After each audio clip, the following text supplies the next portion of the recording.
안녕하십니까. 똑똑, 여기는 인생상담소입니다.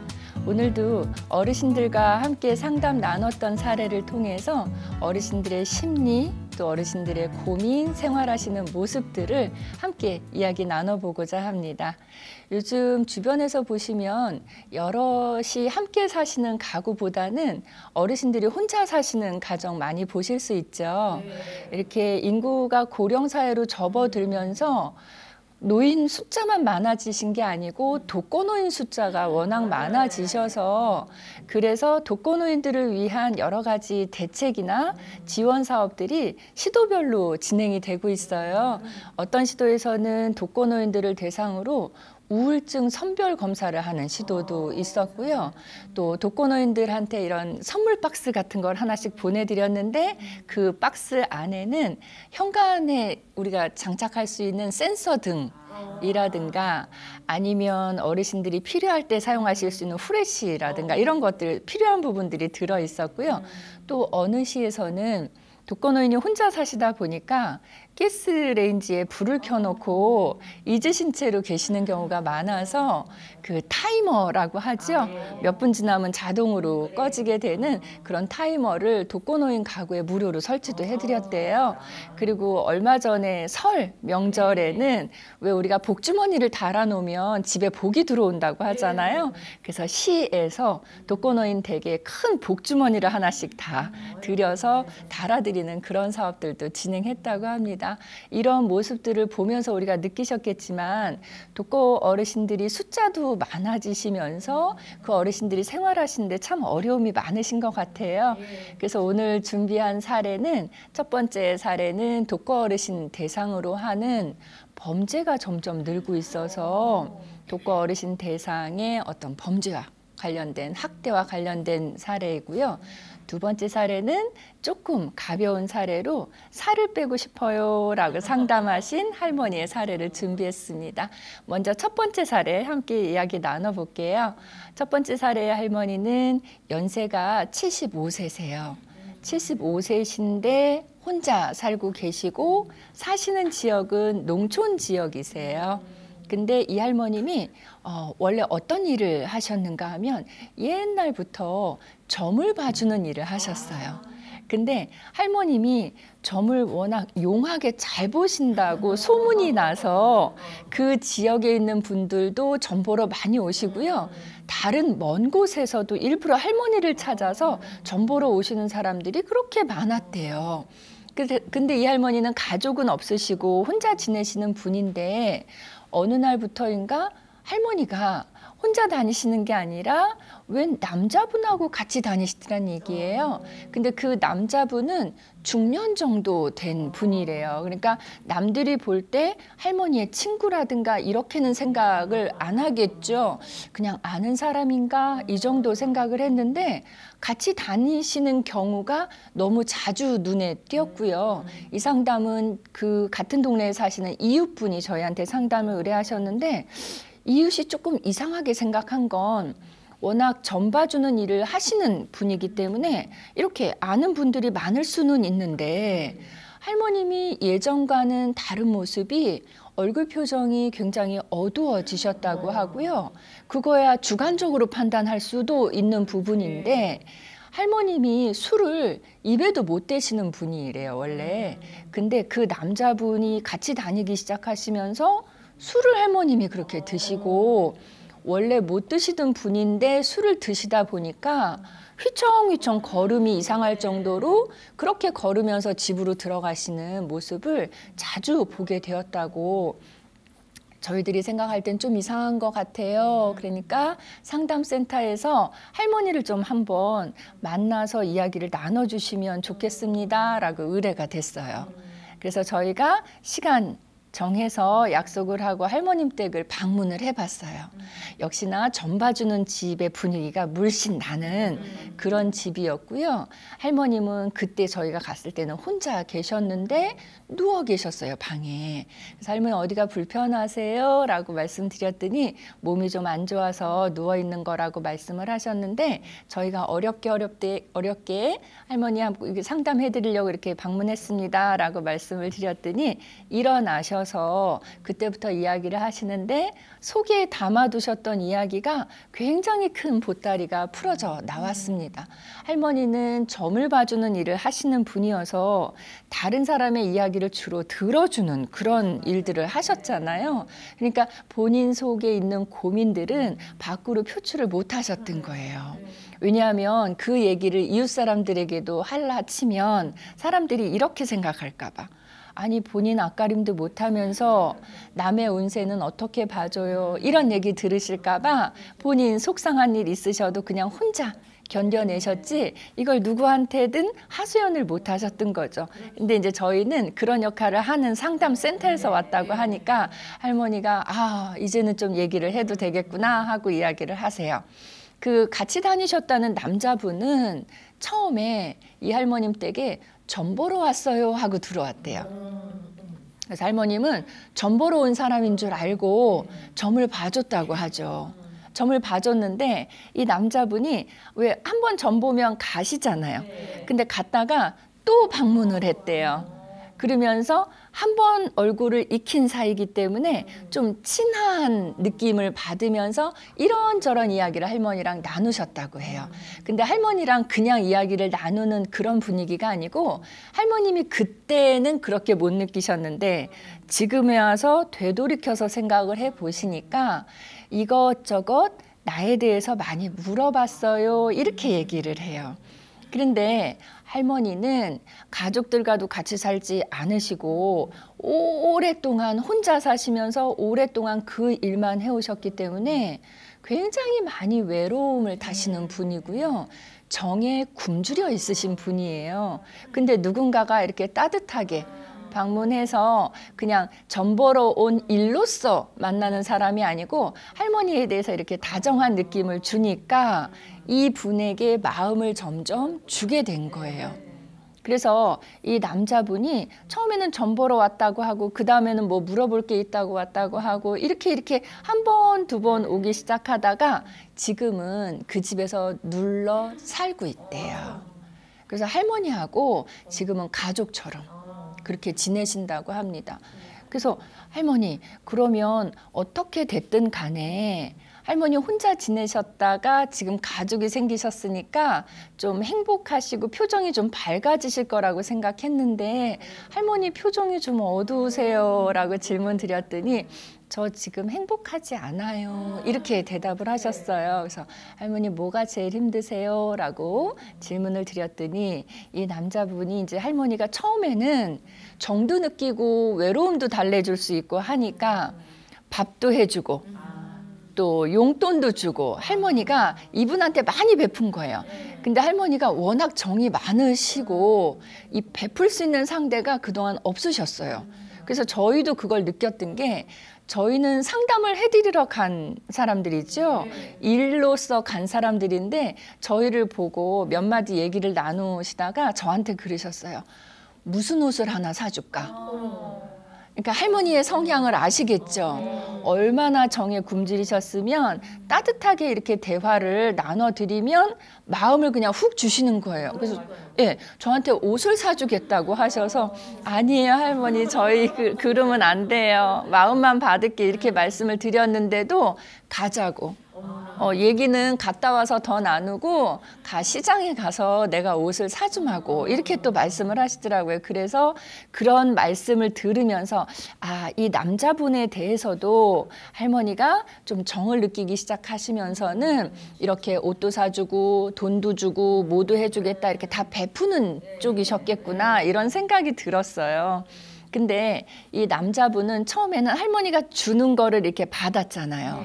근데 시간이 또 회차가 거듭이 되면서 나중에는 이 남자분이 요구를 하는 상황이 된 거예요. 주는 것만 감사히 받는 게 아니라 이제는 뺏어가기 시작한 거죠.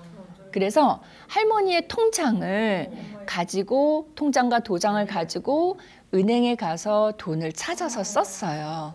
그리고는 며칠 동안 안 들어오다가 또 들어와요. 돈이 떨어지면. 그래서 주로 그 돈을 어디에 가서 쓰는 것 같았어요, 할머니? 그랬더니 제가 보지는 않았지만 내가 볼 때마다 늘 술에 취해 있었으니까 그러니까 이 남자분은 돈을 찾으면 바로 가는 데가 노래방과 술집이에요. 즉 유흥비로 이 돈을 다 쓴 거예요. 다 쓰면 다시 할머니 집에 들어오고 또 통장을 받아서 돈을 찾아서 가곤 했죠.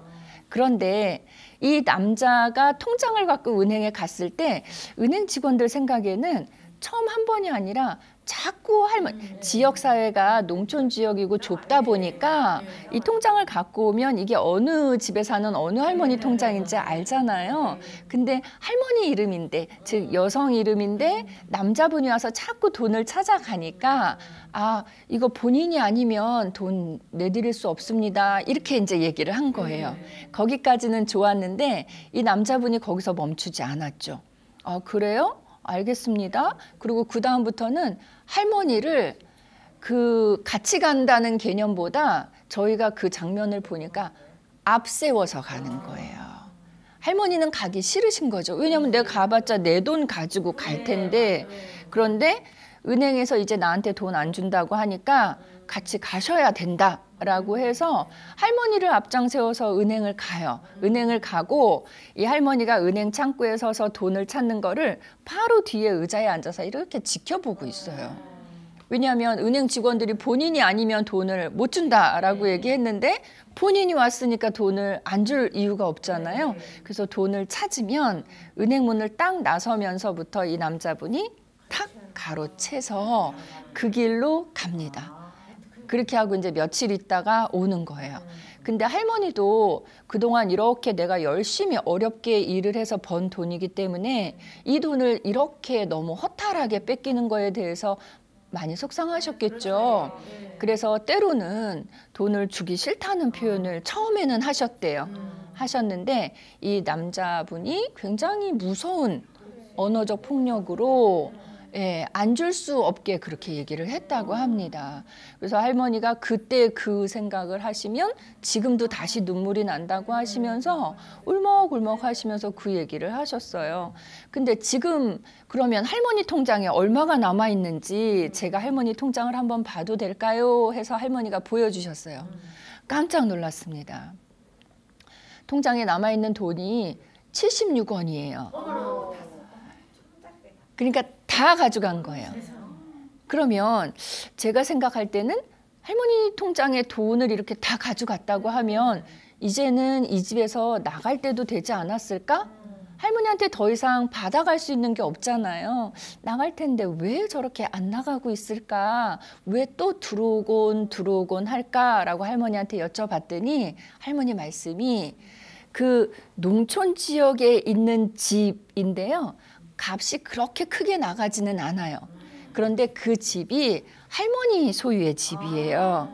그러니까 이 남자분이 할머니 통장의 잔고가 바닥이 났는데도 아직까지도 이 집에서 떠나지 않고 있었던 이유는 그 집의 명의를 본인 명의로 해달라고 요구를 하고 있었대요. 그래서 할머니가 나는 너무 힘들어서 못 살겠다라고 얘기를 했더니 그 집만 내 명의로 해주면 나 바로 내일이라도 가겠다고, 이제 안 오겠다고 이렇게 으름장을 놨다고 합니다. 그래서 남자가 지금 계속 있는 이유는 집의 명의 변경, 그게 완료되는 시점이었던 거죠. 저희가 노인복지를 하는 입장에서 이거는 학대잖아요. 근데 학대라고 그 단어로 표현하기에도 굉장히 약하죠. 이거는 학대 중에서도 복합적인 학대이면서 범죄예요. 아주 크나큰 범죄에 해당됩니다. 그래서 할머니는 이제 오랜만에 모처럼 마음을 터놓고 솔직하게 얘기를 할 수 있고 나에게 도움을 줄 수 있을 것 같은 상대를 만났기 때문에 울면서 하소연하셨어요. 예, 굉장히 슬픈 일이죠. 농촌 지역이고요. 여성 노인이고요. 또 혼자 사시고 또 연세가 많으시고 하다 보니까 그런 일들이 발생을 하는 것 같아요. 그래서 저희가 이제 그 공적인 부분에도 요청을 드려서 이 남자분에 대한 조사를 해봤죠. 해봤더니 이 남자분이 원래 이렇게 혼자 살고 있는 농촌 지역의 여성 노인만 대상으로 해서 똑같은 형태로 범죄를 하고 지역을 옮기는 분이에요. 근데 앞서서도 이 범죄와 관련된 전과가 여러 번 있었던 분이고요. 타 지역에서 그렇게 하고 이번에는 물색한 대상이 이 할머님이었던 거예요. 그래서 이제 들어와서 마지막에 집만 바로 됐으면 벌써 도망갔을 텐데 집이 아직 해결이 안 됐기 때문에 덜미를 잡히게 된 거죠. 그래서 그럼 왜 이렇게 독거노인 또 농촌 지역에 사는 그런 노인들 대상으로 하는 범죄가 이렇게 늘어나고 있는가를 생각해 봤더니 혼자 사시기 때문에 목격자가 없다는 거예요. 그리고 특히나 도심도 그렇겠지만 농촌 지역의 독거노인이면 굉장히 외진 곳에, 외딴 곳에 집이 있다는 특징이 있죠. 그러니까 이런 분들이 범죄를 해도 들킬 염려가 형격히 낮고 같이 사는 가족이 있으면 누구야 이럴 텐데 그렇게 도움을 줄 사람도 없고 이 할머님이 맞기도 해서 멍도 들었거든요. 근데 가족이든 서울처럼 이렇게 다닥다닥 붙어서 살거나 하면 그게 발견될 수도 있지만 아무도 알 수 없는 그런 상황이죠. 물리적인 환경이. 그래서 그런 분들을 타겟으로 대상자로. 할머니는 자식이 아예 없어요? 없어요. 저희가 상담할 때까지는 없었어요. 그러면 실제는 있다는 얘기죠. 나중에 어렵게 찾기는 했어요. 따님만 한 분 계시는데 멀리 계시고 이 따님은 글쎄요. 세상에 훌륭하지 않은 부모는 없는데 우리 엄마가 전 봐주는 일을 한다는 이유로 내가 저분의 딸이라고 얘기하기가 좀 부끄러웠대요. 그래서 밝히지 않고 엄마를 찾아오지도 않고 그랬던 딸이에요. 엄마를 사랑하는 마음은 남아 있었어요. 근데 이렇게 나서서 앞에 드러내놓고 내가 저분의 딸입니다 이렇게 말하지는 못하더라고요. 그래서 어쨌든 할머님하고 이제 저희가 상담을 했는데 할머님하고 상담은 문제가 큰 만큼 한 번 만나 뵌 걸로 딱 해결이 되기는 어려운 상담이었어요. 그래서 저희가 그 이후에도 몇 차례 방문을 했었거든요. 근데 몇 번 후에 방문하던 날 할머니랑 이야기를 나누고 있는데 그 남자분이 들어왔어요. 그래서 제가 그 남자분의 얼굴을 봤어요. 봤는데 저는 심장이 두근두근했어요. 할머니한테 들은 얘기로만 여기 머릿속에 상상이 되는데 너무 무서운 분이었거든요. 그래서 제가 겁을 먹고 딱 이렇게 쳐다봤는데 그 남자분이 누구예요? 라고 물어보시는데 순간적으로 한 1초도 안 되는 시간 안에 제가 뭐라고 생각하고 대답했냐면 저 점 보러 왔어요. 그 생각이 다행히 나서 점 보러 왔다고 하고 그 위험한 상황에서 나올 수가 있었죠. 그래서 그 다음에 제가 할머니를 또 만약에 찾아뵈야 될 텐데 저분이 혹시 계시다면 내 얼굴을 기억하고 있을 텐데 어떻게 해야 되지? 걱정이 된다 이렇게 생각을 했어요. 근데 할머니 찾아뵈러 집에 갔을 때 마주치진 않았는데 찾아뵙고 나서 나와서 거리에서 마주쳤는데요. 저를 못 알아봐요. 근데 왜 못 알아보는지 알았어요. 술이 취해 있었기 때문에 사람을 기억을 하지 못해요. 그리고 이분이 범죄에 대한 전과도 있지만 또 무서운 곳도 다녀온 경력이 있으셔서 일단 딱 보면 인상 자체가 말을 안 나눴어도 무서워요. 그래서 결과적으로는 이분이 범죄 전과도 있고 여기서도 크나큰 범죄를 했기 때문에 할머니와 또 이웃들의 진술을 모아서 신고를 했어요. 그래서 경찰서에 신고를 해서 이분이 구속이 되게 됐어요. 그래서 이제 종결이 저희는 됐어요. 그리고 이제 다시 서울로 올라왔는데 나중에 다시 연락이 왔어요. 그 저희한테 처음에 상담하셨던 이웃분이 또 상담이 들어온 거예요. 그래서 안녕하세요. 할머니 잘 지내시죠? 라고 여쭤봤더니 선생님 근데 그 남자가 또 요새 동네에서 다녀요. 그래서 제가 생각할 때는 이상하다. 분명히 경찰서에 신고돼서 구속이 됐는데 어떻게 다녀요? 해서 다시 가봤어요. 다시 가서 할머니하고 다시 상담을 했더니 할머니한테도 문제가 상당히 있었어요. 그러니까 할머니가 그 남자가 구속이 된 다음 날부터 저녁 시간만 되면 경찰서 앞에서 서성이셨대요. 왜냐하면 빼주라고.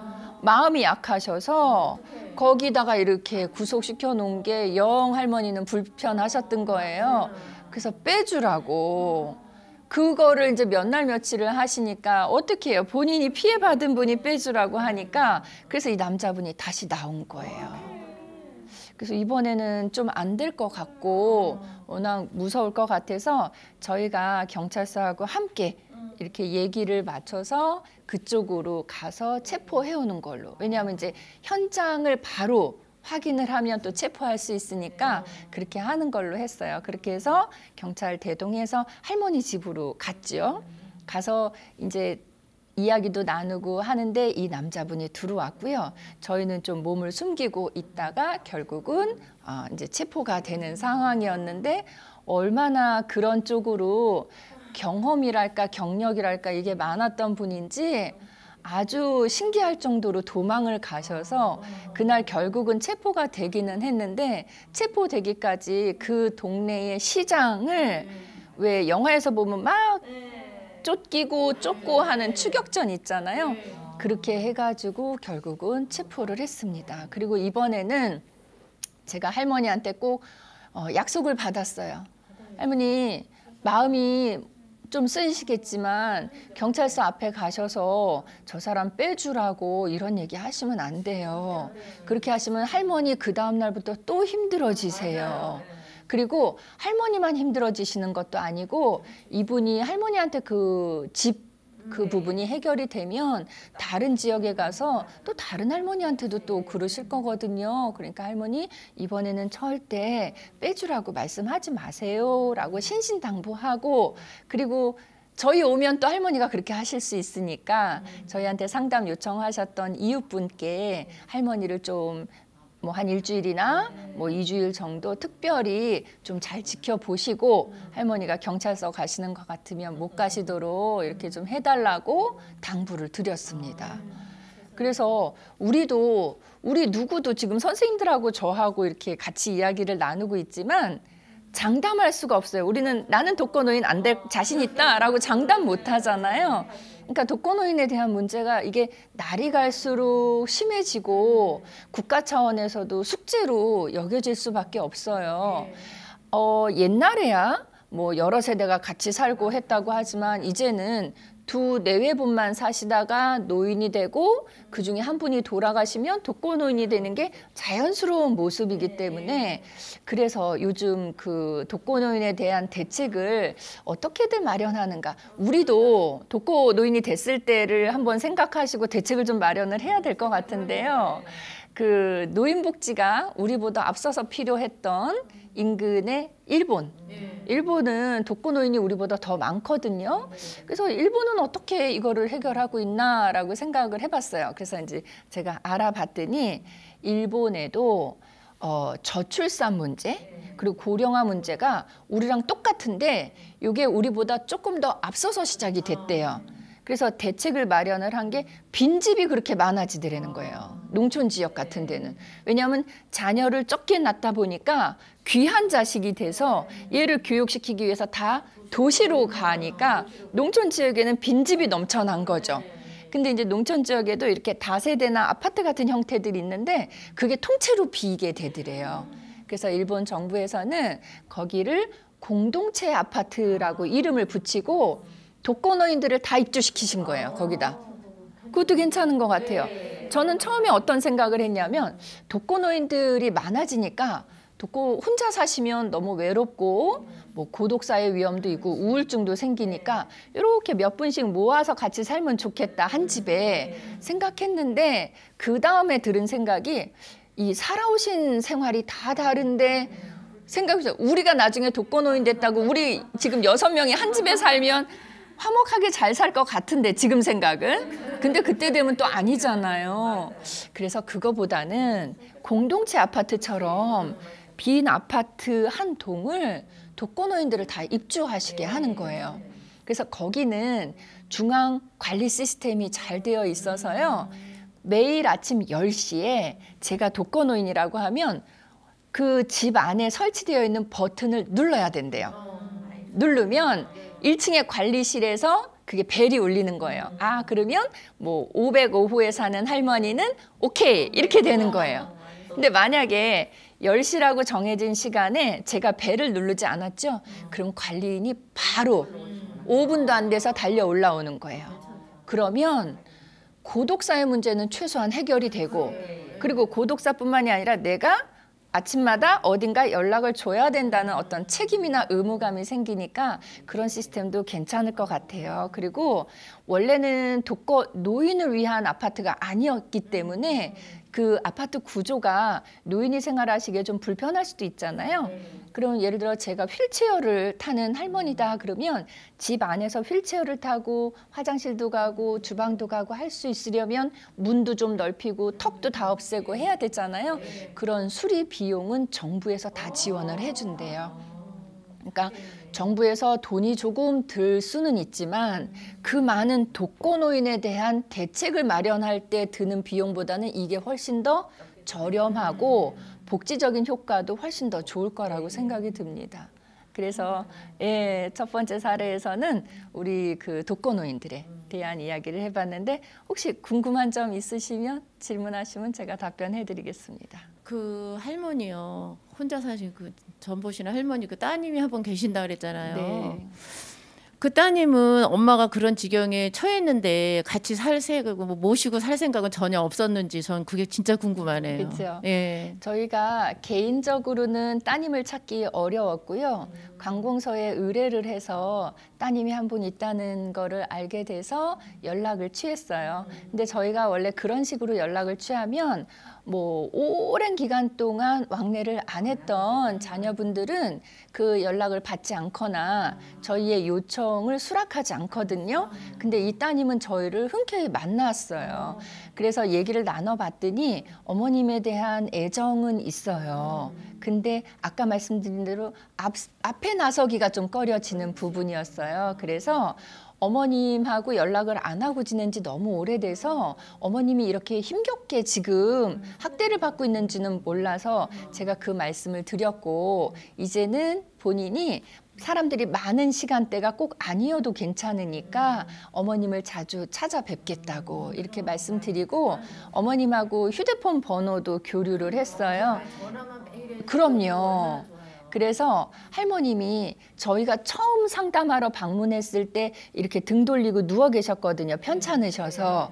그럴 때 제가 말씀드렸죠. 할머니 앞으로는 마음이든 몸이든 조금이라도 편찮으시면 따님 번호 제가 1번으로 단축 번호 해드렸으니까 휴대폰 열고 1번을 꾹 누르시면 따님이 이야기도 해드리고 찾아올 거예요 라고 말씀드렸고요. 실제로 따님은 그 이후에 여러 번 왕래를 하면서, 왜냐하면 지금은 좀 위기 상황이니까 어머님이 잘 사시나가 아니라 안전이 달려있는 문제여서 엄마가 안전한지 여부를 몇 번 체크하고 가셨다고 얘기를 합니다. 그래서 뭐 할머니가 힘겨운 경험을 하셨지만 그래도 오랫동안 연락 안 하고 지내던 따님이 또 찾아와 주니까 마음적으로는 조금 따뜻해지시지 않았을까 하는 생각입니다.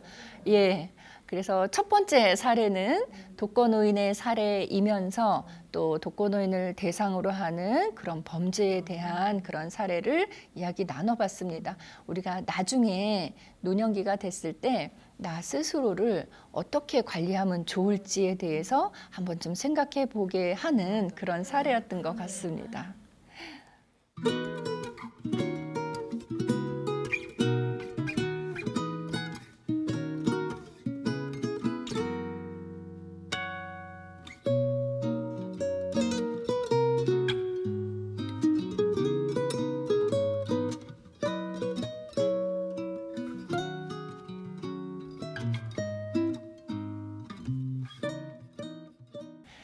두 번째 사례는 듣는 분들은 조금 유쾌하실 수 있지만 할머니는 힘겨워서 지금 상담하신 사례예요.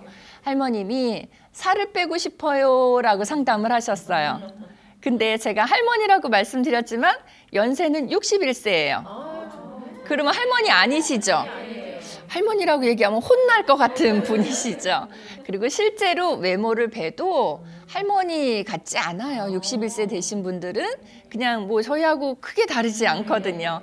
근데 그분은 결혼을 하시면서 직장을 그만두신 사례예요. 예전에는 회사에 격리 보는 일, 회계 업무를 하는 일로 회사에 취업을 하셨대요.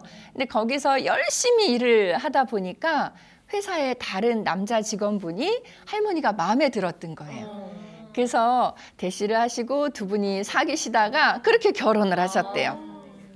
근데 결혼을 했는데 남편 되시는 분이 여자는 바깥 생활하면 안 돼. 여자는 밖에 나가면 안 돼.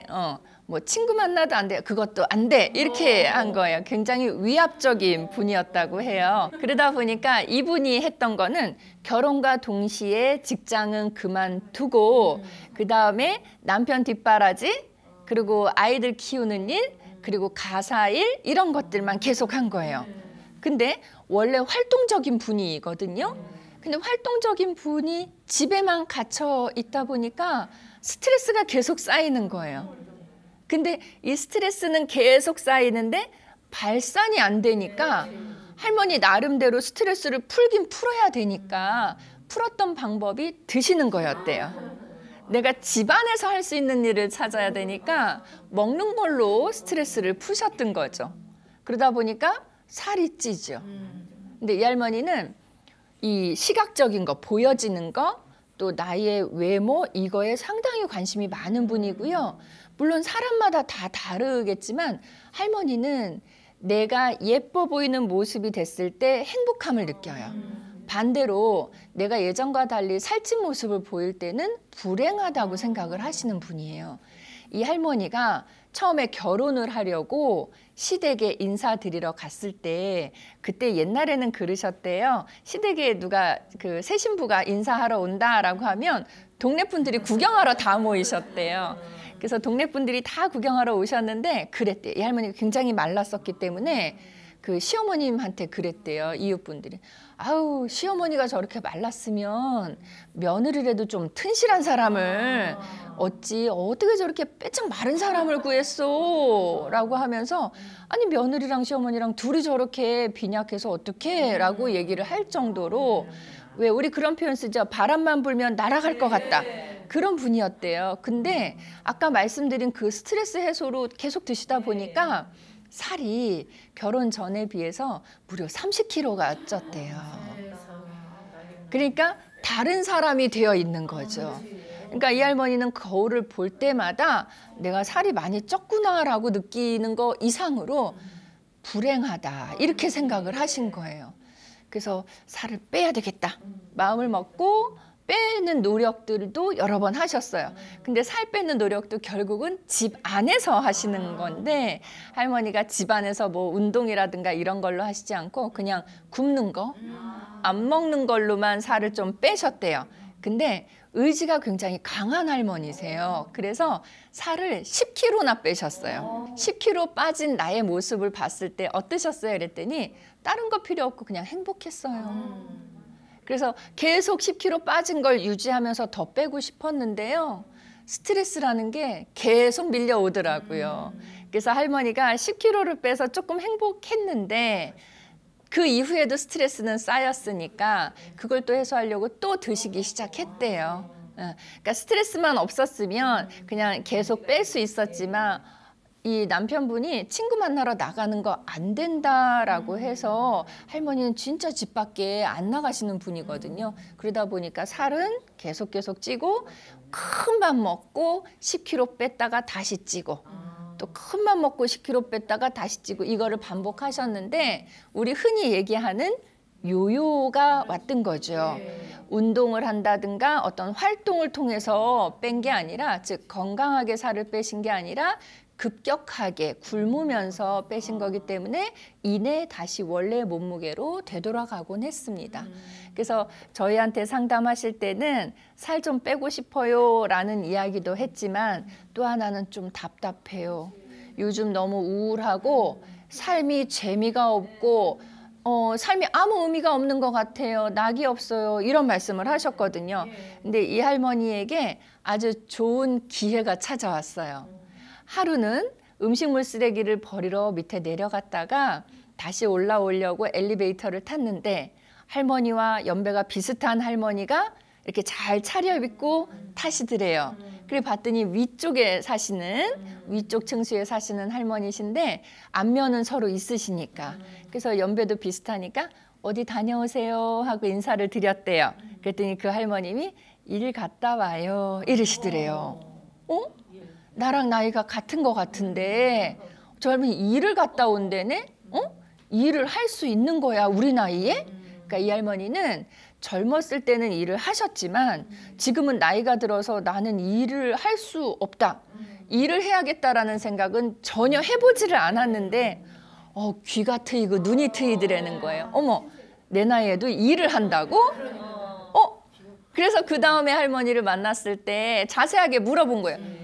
저기 혹시 무슨 일을 하십니까? 라고 물어봤더니 저 애들 봐주는 일 해요 라고 얘기하시는 거예요. 그러면서 그 할머니가 관심 있어 하니까 이렇게 정보 삼아 많이 이야기를 해주시는데 우리 동네에는 직장 다니는 엄마들이 많아서 아이들 돌봐줘야 하는 그런 일들이 많아요. 이렇게 얘기를 하시니까 할머니 마음속에 조금씩 희망이 싹 튼 거예요.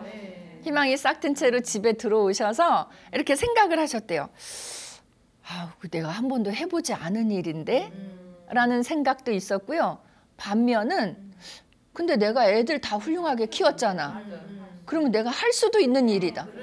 한 번도 안 해본 일이지만 할 수도 있는 일이다. 이렇게 두 가지 생각이 딱 들은 거예요. 그래서 해볼까? 하는데 이쪽에서 또 막는 게 뭐냐면 남편이 허락할래나? 이 생각이 같이 들었던 거죠. 근데 할머니가 일에 대한 이야기를 들었을 때 굉장히 기뻤던 이유 중에 하나는 지금 할머니랑 할아버지가 경제활동을 달리 하지 않고 계시고요. 아들, 딸들, 자녀들이 생활비를 보내줘서 그걸로 생활을 하고 계시다고 해요. 그러니까 할머니는 마음속에 계속 그런 생각이 있었던 거예요. 우리가 그렇게 나이 많은 노인도 아닌데 애들한테 돈을 받아서 생활하는 것보다는 경제적으로 내가 벌어서 생활을 하면 더 좋겠다라고 경제적 자립 내지는 독립에 대한 마음이 늘 있으셨던 거예요. 그래서 할머니가 저희하고 상담할 때는 저 살 좀 뺐으면 좋겠어요로 시작을 하셨는데 뒤에 끝맺음은 나 저기 돈 벌 수 있을까요? 이거로 끝맺음을 하신 거죠. 선생님들은 어떻게 생각하세요? 할머니 일할 수 있을까요? 61세라고 하시는데 일을 할 수 있다고 대답하셨으면 할 만한 일들이 있을까요? 있지요. 많이 있지요. 그래서 일단은 제가 상담하는 입장에서 봤을 때의 할머니의 단점이 있고 취약점이 있고 상담하는 입장에서 봤을 때의 할머니의 강점도 있더라는 얘기예요. 그러면 할머니의 취약점은 뭘까라고 생각을 했더니 체중 감량을 원하시는데 그동안 체중 감량을 실패했던 경험이 많아요. 실패를 한번 할 때마다 좌절을 하시고 자신감은 다운이 되고 자존감은 약해지고 이렇게 되신 거죠. 그래서 이 심리적인 강인함이 좀 약해졌다라는 생각이 들고 그다음에 취업을 원하시는데 취업과 관련된 직업 기술을 갖고 있는 게 없으세요. 그리고 취업은 원하시지만 지금까지 결혼 이후에 한 번도 일을 안 한 그 공백 기간이 너무 긴 채라는 거죠. 무직의 시간이 너무 길었다라는 그런 부분이에요. 근데 이 할머님이 갖고 계시는 강점은요. 동기부여가 되어 있다는 거예요. 즉 살을 빼고자 하는 거에 대한 동기부여도 되어 있고요. 일을 하고자 하는 거에 대한 동기부여도 강하게 되어 있기 때문에 연결만 잘해드리고 방법만 잘 관리해드리면 충분히 둘 다 이룰 수 있겠다라는 생각이죠. 자, 그래서 솔루션을 할 때 목표를 일단 잡아봤어요. 할머님하고 같이. 할머니, 우리가 하고 싶은 거를 일단 쫙 한번 적어보세요 했더니 할머니가 여러 개를 적으셨어요. 그럼 우리가 상담을 통해서 이거를 여러 개를 한꺼번에 다 하려고 그러면 시간이 너무 길어지죠. 그러면 노인이 하시다가 지치거든요. 그래서 여러 개를 적어보시게 한 다음에 우선순위를 정하시게 해요.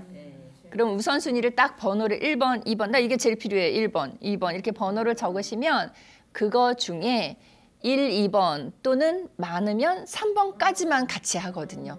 그럼 시간이 짧죠.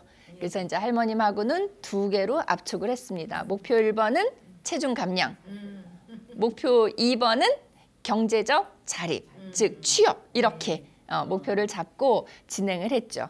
근데 체중을 감량하는 데 있어서 체중이 왜 늘어났을까를 생각해 보면 스트레스예요, 스트레스.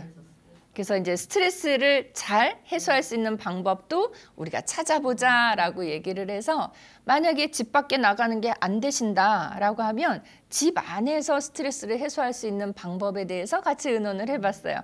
할머니 혹시 집 안에서 하시는 일 중에 할머니 좋아하실 만한 게 뭐가 있을까요? 라고 말씀을 드렸더니, 나 옛날에 책 읽는 것도 좋아했고요. 그 글씨 쓰는 것도 참 좋아했어요. 편지 쓰는 거. 그래서 제가 권해드린 게, 좋은 책을 읽으신 다음에 이 책 참 좋다, 좋은 글귀들이 많다, 그러면 그거를 노트에다 쓰시는 거. 그거 마음 차분해지고 스트레스 많이 해소가 되거든요. 그래서 그런 노력들도 해봤고요. 그 다음에 살을 빼는 거에 대한 노력도 같이 했는데, 할머니가 앞서서는 살을 뺐 다음에 다시 살이 찐 이유가 너무 10kg라는 급격한 수치 때문이었거든요. 그래서 저희가 이렇게 이야기를 나누다 보니까 사람 몸에, 특히 이제 연세 들어가실 때 사람 몸에 무리가 없는 체중 감량이 어느 정도인가 알아보니까 한 달에 500g, 즉 0.5kg. 그러니까 너무 많이 빼려고 할 필요 없어요. 우리가 뭐 10kg 그러면 어마어마한 것 같지만 500g 그러면 애게 이렇게 얘기하시거든요. 아니 그거 빼서 뭐 해요? 그런데 아니에요. 500g이라고 일부러 말씀드린 이유가, 왜 0.5kg라고도 할 수 있잖아요. 근데 500g은 되게 작아 보이는데 2달에 1kg씩이에요. 그래서 저희가 할머니하고 상담을 6개월 동안 진행을 하는 과정 속에서 6개월 후에 할머니가 딱 정확하게 3kg를 감량하셨어요. 그러면 한 달에 500g씩 빼셨다는 얘기예요. 그래서 3kg 빼신 다음에 제가 여쭤봤어요. 할머니 옛날에 10kg도 빼셨는데 지금 3kg밖에 안 빠지셨는데 괜찮으시겠어요? 그랬더니 너무 좋아요 라고 말씀을 하시는데, 너무 좋아요 라고 말씀하신 이유가 2번째 원하셨던 취업이 되셨기 때문이에요. 근데 노인 취업에서 중요한 부분이 뭐냐면, 어르신들이 취업을 원한다 해서 취업을 시켜드리잖아요. 그러면 가보면 내 취향하고 안 맞을 수도 있고 내가 하기에 너무 어려운 일일 수도 있고 그렇거든요. 그럼 겁을 먹고 다시 오셔서 난 못할 것 같아요 하고 포기를 하세요. 그래서 노인 취업에 있어서 중요한 건 그 일과 관련된 사전 교육을 철저히 하는 게 필요해요. 그래서 이 할머니에게 무슨 일을 하고 싶으냐고 여쭤봤더니 베이비시터 하고 싶어요 라고 얘기를 하셔서, 요즘 여성인력개발센터들 서울에 굉장히 많이 있어요. 구별로 있는데 그곳에 이렇게 검색을 해보시거나 연락을 해보시면 베이비시터 교육들이 많이 이루어지고 있어요. 베이비시터 교육은 공통적으로 20시간 정도 교육을 받으십니다. 하루에 4시간씩 해서 이렇게 5일 동안 교육 받으시면 베이비시터로 활동을 하실 수 있어요. 물론 아기 봐주는 일 할머니가 예전에 자녀 키우면서 하셨기 때문에 그런 교육 안 받아도 하실 수 있죠. 그러나 요즘은 또 다르잖아요. 그래서 교육 받고 그 일을 하시면 좋겠어서 교육을 먼저 진행을 했어요. 근데 결과적으로는 베이비시터 교육을 받았지만 풀타임으로 일하시기 조금 힘드시죠. 왜냐하면 안 하던 일을 처음 시작하시니까. 그래서 제가 생각에 할머니 이제는 일을 처음 시작하시는 스타트니까 한 오전이든 오후든 반나절 정도씩 하면서 서서히 익혀가시면 좋겠습니다 해서, 초등학교 저학년 아이들 학교 끝나고 나서 방과 후에 돌봐주는 일, 그러니까 여러 아이 말고 한 아이, 그렇게 해서 오후 시간에 4시간 정도씩 일을 하시는 걸로 그렇게 취업을 하셨어요. 근데 취업을 하시니까 일이라는 거는 누가 봐도 정당하게 바깥 외출을 할 수 있는 통로가 되더란 얘기예요.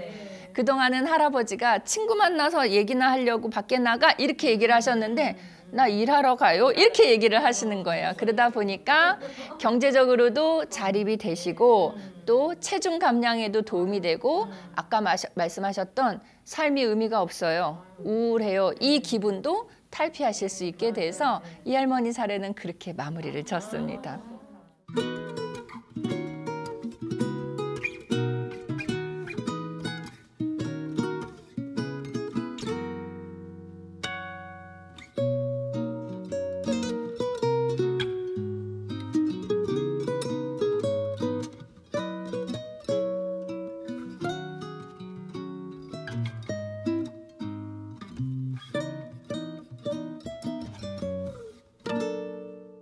오늘은 독거노인이 혼자 사시면서 얼마나 힘든 경험을 하시게 되셨는지에 대한 사례를 통해서 어르신들의 생활상을 살펴볼 수 있었고요. 두 번째 사례에서는 살을 빼고 싶었다는 할머니신데 경제적인 자립까지 이루실 수 있게 됐습니다. 그런 사례들을 보면서 우리는 과연 나이가 들었을 때 나는 어떤 일을 하면서 살아가면 좋겠는지에 대해서 미리 한번 생각해 보시는 시간이 되지 않았을까 싶습니다. 저는 다음 주에 또 다른 사례들을 가지고 여러분들과 함께 이야기 나눠보겠습니다. 오늘 시청해 주셔서 감사합니다.